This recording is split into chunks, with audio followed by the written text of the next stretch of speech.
Buonasera e ben ritrovati con l'informazione flash di New Sicilia. I principali titoli del pomeriggio. Si è conclusa con la visita a Palermo la 2 giorni siciliana di Antonio Tajani, segretario nazionale di Forza Italia. Il vice premier ha ribadito la necessità di unità all'interno del partito, confermando che non rinuncerà alla presidenza della regione, senza però possibili nomi in vista del post Schifani.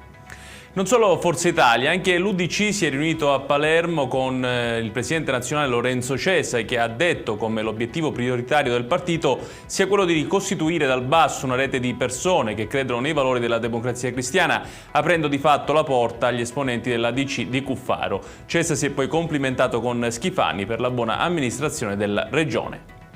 Restiamo a Palermo dopo la condanna ad un'ammenda di 45.000 euro nei confronti della parrocchia di Santa Teresa del Bambino Gesù per disturbo della quiete pubblica per via dei rumori provocati dai bambini durante le attività. Il sindaco Lagalla ha promosso una colletta per pagare le spese. Il primo cittadino contribuirà personalmente con un'offerta di 1.000 euro. Adesso il processo sulla strage di Altavilla Milicia. Si è acceso un duro confronto in aula in Corte d'Assise sulla presunta infermità mentale di Giovanni Barreca.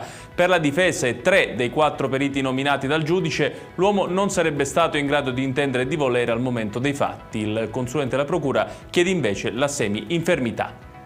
Chiudiamo con il meteo. Per domani in Sicilia ancora nubi e piogge sparse su tutto il territorio regionale. Rovesci più significativi riguarderanno il versante ionico. La Protezione Civile ha diramato allerta meteo gialla per tutte le province, ad eccezione di Trapani e Palermo. Attenzione all'inizio della prossima settimana, quando arriverà sull'isola un ciclone mediterraneo con piogge intense e venti forti, soprattutto sulla Sicilia orientale.